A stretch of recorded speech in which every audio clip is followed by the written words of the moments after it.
Good morning, y'all. I just wanted to jump on here real quick with a very quick video, and just wanted to encourage you on this Thursday morning.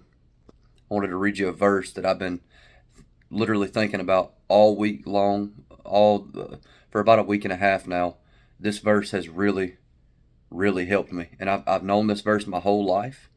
I don't know why it's all of a sudden has helped me so much this past week and a half, but this verse seems to have helped me the more I have thought about it, like the more that I have really dove into the verse and really put a lot of thought into it. Like as I'm riding around during the day, as I'm doing what I got to do during the day, when those racing thoughts start to build up in my mind, I go back to this verse and have a reset. Let me read the verse before I tell you kind of how it's been hitting me this week. It's Psalms 46, verse 10. Be still and know that I am God. I will be exalted among the heathen. I will be exalted in the earth. Particularly the very first part of the verse. Be still and know that I am God. That verse has really been helping me this week. I mean, really been helping me this week. Like I said, I've known about it my whole life, but for some reason this week it's really been speaking to me. Uh, just the simple fact that He is God. I have I have what is known as, and a lot of people struggle with anxiety, and they're just different things people struggle with in different ways. Like our anxieties, I guess, manifest in different ways. One thing that I struggle with is my mind tends to race. I have racing thoughts. If I go to tell Allison something, I can't just tell it simply. I go to say one simple thing, and it turns into a 30-minute story. And I've went down every road and every thought that I have, that while I'm explaining the story, and a lot of times it leads to frustration, and a lot of times it leads to uh, just anger and frustration and fear and anxiety.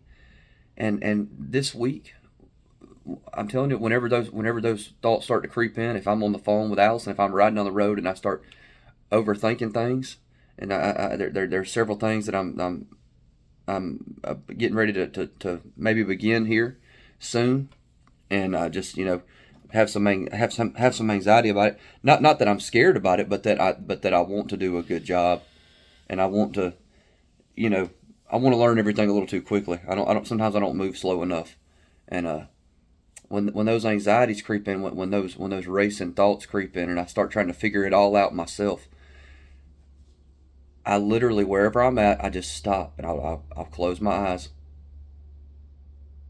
and I'll say that verse in my heart. Be still and know that I am God.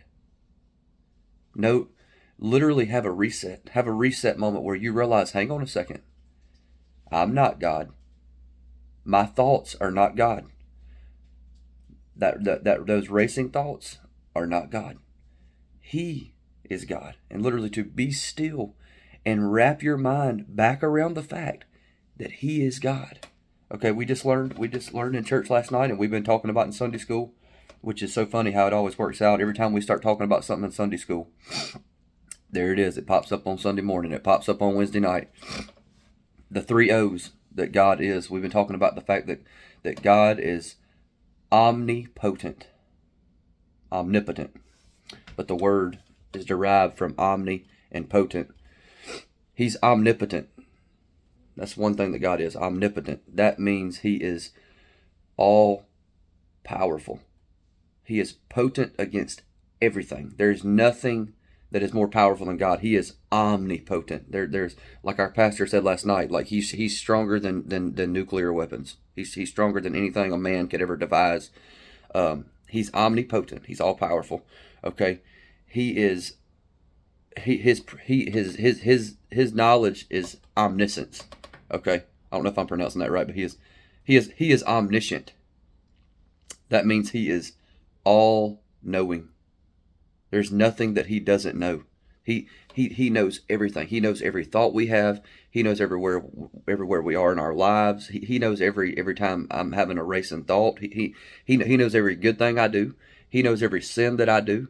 He knows everything that I think, everything that I feel, everywhere that I've ever been. He's been there. If you've buried family members, if you've buried your parents, if you've buried your kids, God has been there. Okay, Jesus. Before he raised Lazarus from the dead, he stood at the tomb and he wept. Okay, Jesus, it's the shortest verse in the Bible. Jesus wept. He feels our pain. He knows what it's like to lose a loved one.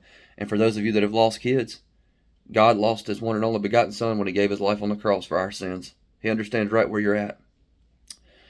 He's omnipotent, meaning he is all powerful. He is omniscient, meaning he is all knowing. And the last, he is omnipresent, meaning he is all places at one time. Okay, like the pastor said last night, King David literally wrote, if I were to make my bed in hell, God would be there. Like, God is everywhere. He is everywhere in this entire planet, on every continent, around every group of people, in every language, everywhere in the universe and in heaven, all at the same time. He is omnipotent, he is omniscient, and he is omnipresent. He is all powerful, all knowing, present everywhere. When you start to have a bad day, when things start getting to go downhill, and you start trying to take it over yourself, and you start trying to control it, and you start to have anxiety, you start to worry, you start to get angry, pause. Literally pull your car over on the side of the road and get in a parking lot. Get somewhere. Pull in the shade. Pull in the sun. Do something. Have a moment. Close your eyes. Be still. And know that I am God. It's really helped me this week. I hope it'll help you.